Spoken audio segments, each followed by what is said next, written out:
नमस्ते बड़ी खाटू। आप सभी का स्वागत है माई छोटा स्कूल में। माई छोटा स्कूल 2 से 6 साल तक के बच्चों के लिए एक स्पेशल स्कूल है, जिसमें मनोरंजक तरीके से, बाल मनोवैज्ञानिक तरीकों से छोटे बच्चों को शिक्षा दी जाती है। न केवल शिक्षा दी जाती है, बल्कि माई छोटा स्कूल ये क्लेम करता है कि बच्चों की आदि पेरेंटिंग भी यहीं की जा सकती है।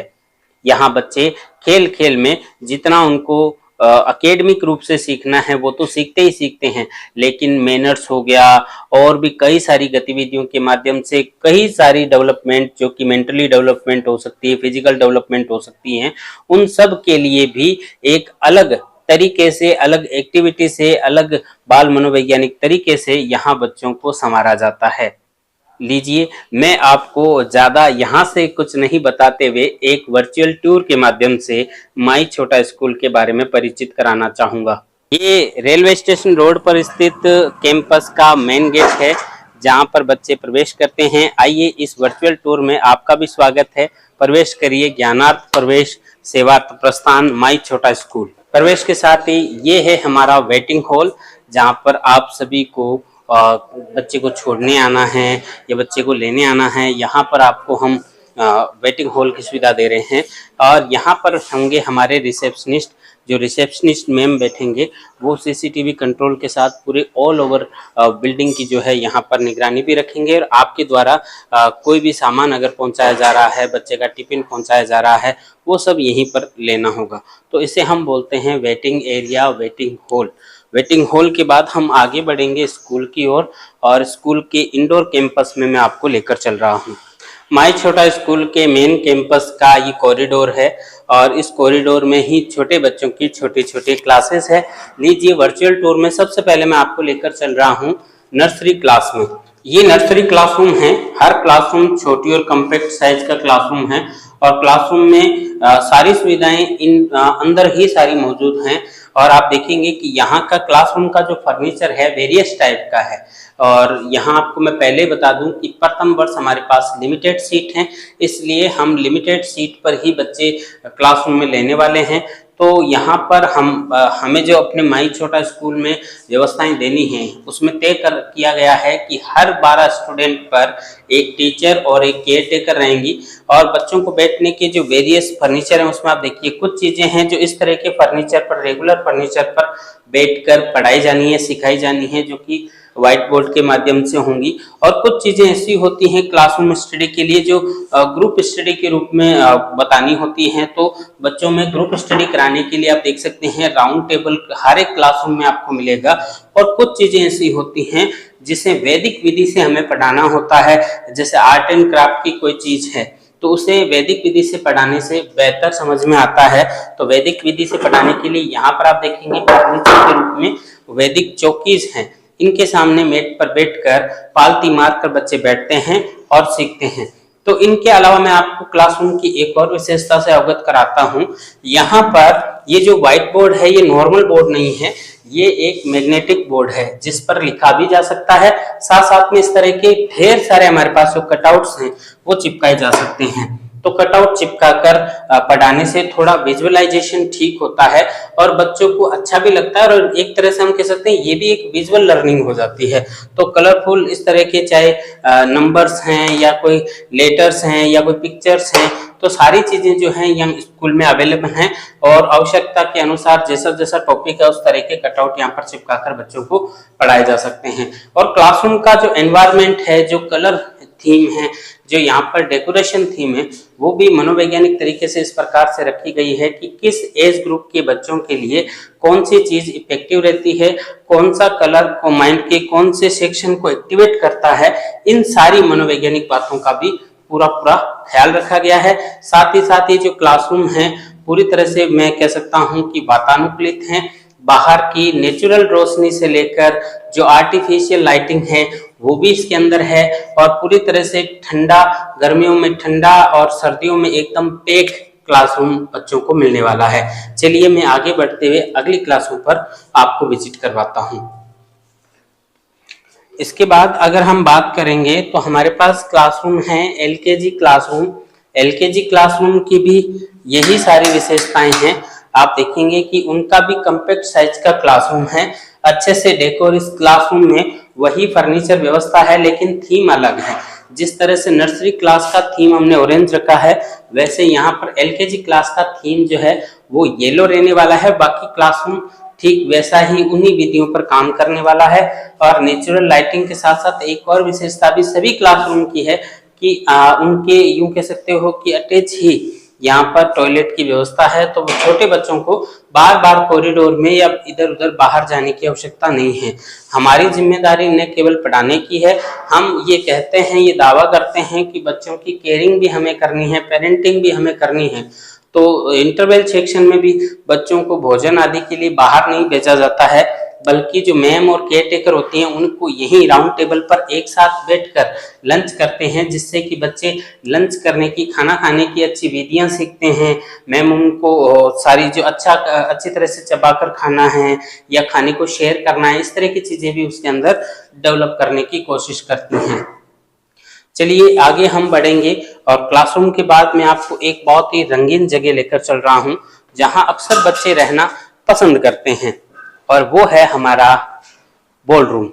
इसे हम बॉल रूम कहते हैं। और बॉल रूम में आप देख पा रहे हैं कि यहाँ पर अलग अलग साइज की, अलग अलग कलर की, अलग अलग शेप की कुछ बॉल रखी हुई हैं।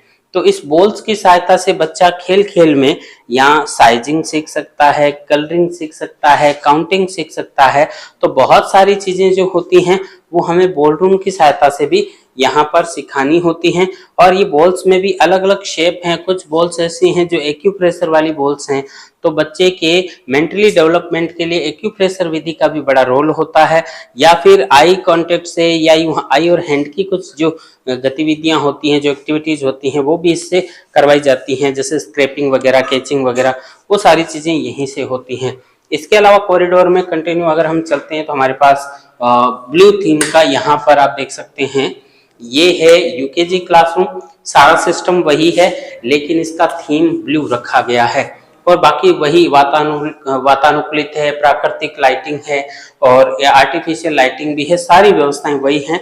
और अब मैं आपको फिर यहाँ पर बता देना चाहूंगा कि यहाँ क्लासरूम स्टडी के दौरान बच्चों को न केवल व्हाइट बोर्ड के माध्यम से पढ़ाया जा रहा है, कई विधियों से मैं आपको बता पाऊंगा कि पढ़ाया जाता है। जैसे कुछ चीजें होती हैं जो प्रैक्टिकली आर्ट एंड क्राफ्ट से या किसी इंस्ट्रूमेंट से सिखाया जाना है, तो कोशिश ये रहेगी कि टॉपिक की जरूरत के हिसाब से मैम कभी भी क्लासरूम में खाली हाथ नहीं आएंगी, उनके पास कोई ना कोई टीचिंग एड जरूर होगा। तो प्रैक्टिकली किस इंस्ट्रूमेंट की सहायता से अगर सिखाया जाता है तो बच्चा ज्यादा लर्न कर पाएगा।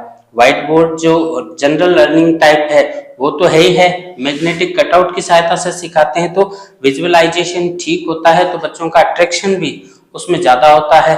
फिर मैंने आपको बताया कुछ ग्रुप डिस्कशन से, ग्रुप एक्टिविटी से सिखाया जाता है, और फिर कुछ जो चीज रहती है वो वैदिक विधि से भी सिखानी होती है। तो सिखाना कितना है, एक यूकेजी स्टैंडर्ड तक बच्चों को कोई बहुत सारी चीजें एकेडमिकली नहीं सिखानी है, केवल उसको हिंदी इंग्लिश अच्छे से पढ़ना लिखना आना चाहिए, उसे सही मैनर्स होने चाहिए, उठने बैठने जाने आने बोलने के सारे मैनर्स होने चाहिए, और साथ ही साथ उसकी जो स्किल्स हैं, डांसिंग, एक्टिंग, पेंटिंग, जितने प्रकार की स्किल्स हो सकती हैं, योगा, जिम्नास्टिक, उन सब के लिए भी हमें मोटिवेट करना होता है। तो यूं कह सकते हो कि क्लासरूम स्टडी के अलावा भी इन सभी कौशलताओं की, इन सभी स्किल्स की भी रेगुलर क्लास लगती ही रहती है। तो अब एक ही चीज को इतने सारे तरीकों से सीखने के बाद बच्चे को प्रेशर नहीं करना पड़ेगा सीखने के लिए, ऑटोमेटिकली न चाहते हुए भी वह सीख जाएगा। अब एक लास्ट ऐसा तरीका जिससे बच्चा जो इतने सारे तरीकों से उस टॉपिक को पढ़ चुका है, एक तरीका और मैं दिखाने आपको जा रहा हूं, जिसकी सहायता से सीखने के बाद वो कभी नहीं भूलेगा। लीजिए, मेरा इशारा है ऑडियो विजुअल क्लासरूम की ओर, और अब प्रवेश आप कर रहे हैं ऑडियो विजुअल क्लासरूम में। इस ऑडियो विजुअल क्लासरूम में प्रवेश करते ही आप देखेंगे कि हमने एक मिनी सिनेमा घर यहाँ पर बना रखा है। मिनी थिएटर हम इसको बोलते हैं। इस मिनी थिएटर में बच्चे थिएटर में जिस तरह से बैठते हैं वैसे बैठकर सामने जो बड़ी स्क्रीन है, सिनेमा की जिस तरह से बैकग्राउंड में यहाँ पर प्रोजेक्टर से बड़ी स्क्रीन पर वही चीज यहाँ पर प्ले करके दिखाई जाती है। यहाँ पर कार्टून्स वगैरह नहीं, बल्कि उनकी जो स्टडी है, उनका जो सिलेबस है, उनका जो टॉपिक है, वही ऑडियो विजुअल तरीके से हमारे सिस्टम ने डेवलप कर रखा है, वो यहाँ पर प्ले होता है। तो बहुत सारे तरीकों से तो वहां सीख लिया, उसी चीज को ऑडियो विजुअल तरीके से सीख रहा है, तो भूलने का कोई चांस ही नहीं है। तो यहाँ पर हमें किसी चीज के लिए बच्चों को रटाना नहीं है, हमें किसी चीज के लिए बच्चों पर प्रेशर नहीं डालना है। बस बच्चा एकदम जितना घर से फ्रेश आता है, उससे ज्यादा फ्रेश वो घर लौटे और वो लर्न करके जाए, वो सीख के जाए, वो एंजॉय करके जाए। हमारे यहाँ तक प्रयास हम करेंगे कि बच्चा संडे को भी जब घर पर बोले ना कि मुझे स्कूल जाना है, वहां तक हमारा प्रयास जारी रहता है। हम उसकी इतनी केयरिंग करेंगे, हम उतना उसको लाड दुलार से यहाँ रखने का प्रयास करेंगे। ये छोटा सा पोडियम आप देख पा रहे हैं, ये भी बच्चों के लिए है। जिस तरह से मैं आपके सामने बोल रहा हूँ, ये जरूरी है कि हर एक में ये स्किल्स होनी चाहिए कि वो अपनी बात को किसी और के सामने रख सके। तो बच्चों में छोटी उम्र में ही इस पोडियम की सहायता से आगे आकर यहाँ बैठी अपने साथी ऑडियंस को अपना परिचय देने से लेकर अपनी हर एक बात को उनके सामने प्रेजेंट करने का मौका हम देते हैं। तो ऐसा करने से धीरे धीरे उसका संकोच खुलता है और वो अच्छा एक वक्ता भी बनता है, साथ साथ में निसंकोच अपनी बात को रखने का भी एक गुण सीखता है। इसके अलावा इस रूम के भी कई मल्टीपल यूजेज हो सकते हैं। कोई भी परफॉर्मेंस है, वो यहाँ पर ऑडियंस को बैठाकर बच्चा अपनी परफॉर्मेंस दे सकता है। जिस तरह से डांसिंग, एक्टिंग, पेंटिंग, ड्रामा, वो सारी चीजें जो हैं एक तरह से इस क्लासरूम में, इस ऑडियो विजुअल लर्निंग रूम में करवाई जा सकती हैं। आइए, अभी यहाँ पर स्कूल विजिट आपका खत्म नहीं हुआ है, स्कूल विजिट मैं आपको करवा रहा हूँ। तो अभी मैंने आपको केवल इंडोर कॉरिडोर यहाँ पर दिखाया है स्कूल का। अब मैं आपको एक ऐसे क्लासरूम में लेकर चल रहा हूं जो कि मल्टीपर्पज क्लासरूम जिसको आप बोल सकते हैं। आपका स्वागत है एक्टिविटी लैब में। इस एक्टिविटी लैब में आप देखेंगे कि ये जो एक्टिविटी लैब है, ये मल्टीपर्पज क्लासरूम इसको कहा जा सकता है। इसका स्वरूप एक जैसा नहीं रहेगा, अकॉर्डिंग टू यूज इसका स्वरूप बदल जाएगा, इसका रूप बदल जाएगा। अलग अलग मल्टीपर्पज का ये रूम है, इसको हम एक्टिविटी लैब कहते हैं। कुछ एक्टिविटीज जो क्लासरूम में हमें करवानी होती है वो हम क्लासरूम में करवा लेते हैं, लेकिन कुछ एक्टिविटीज होती हैं जो क्लासरूम से हटकर कोई सामूहिक एक्टिविटी है जो क्लासरूम में नहीं हो सकती, वो यहाँ करवाई जाती है।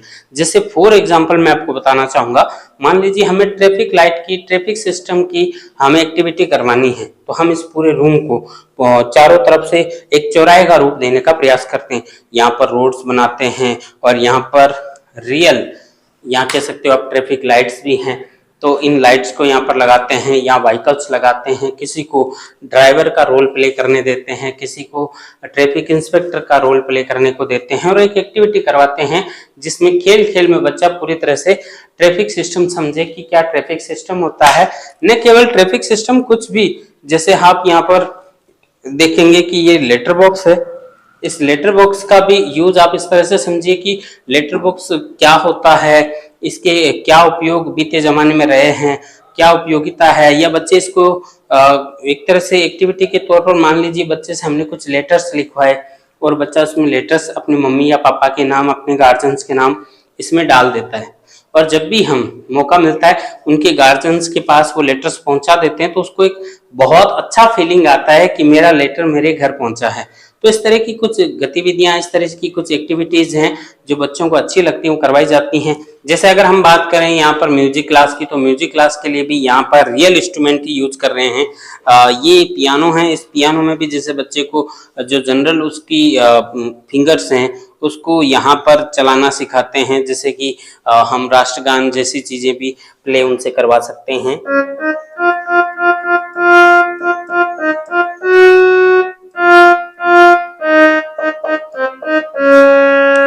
तो इस तरह से ये राष्ट्रगान है या छोटी और कोई धुन है, देशभक्ति धुन है, छोटी छोटी धुन की सहायता से अगर उसकी स्किल्स इसके अंदर बढ़ती जाती है तो फिर कंटिन्यू उसकी क्लास जो है, म्यूजिक क्लास उसकी जो है बढ़ा दी जाती है।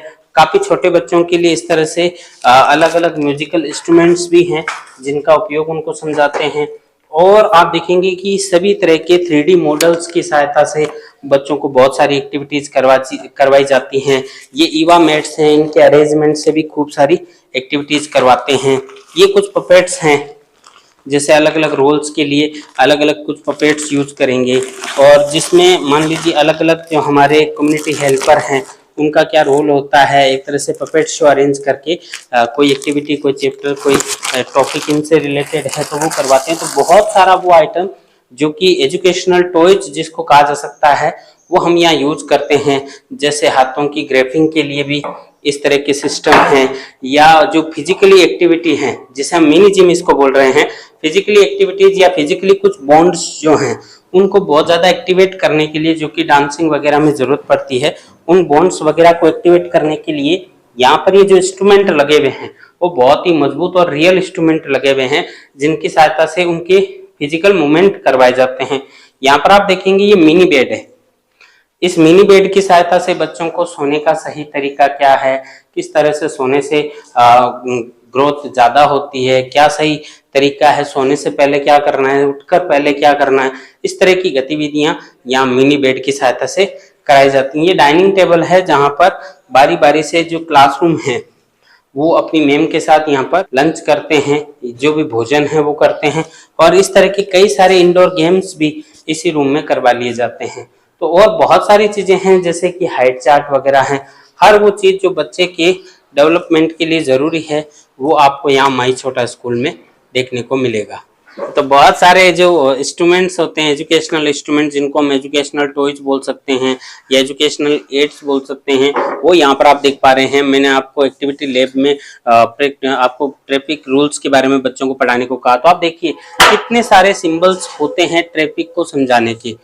हो सकता है हम में से बड़े लोग भी कई हैं जो इतने सारे ट्रैफिक रूल्स को, सिंबल्स को नहीं जानते हैं, लेकिन माई छोटा स्कूल की हमारी ये ड्यूटी है कि बच्चों को छोटी उम्र में ही ट्रैफिक्स के कितने सारे सिग्नल्स हो सकते हैं, उनका क्या मीन्स होता है, हमें उन पर कैसे रिएक्ट करना है, वो सारी चीज़ें सिखाना हमें ही आता है। इसके अलावा भी अगर हम शेप पढ़ा रहे हैं या शेप के साथ साथ हम कंपैरिजन, साइज कंपैरिजन पढ़ा रहे हैं, तो इस तरह का इंस्ट्रूमेंट यूज कर सकते हैं।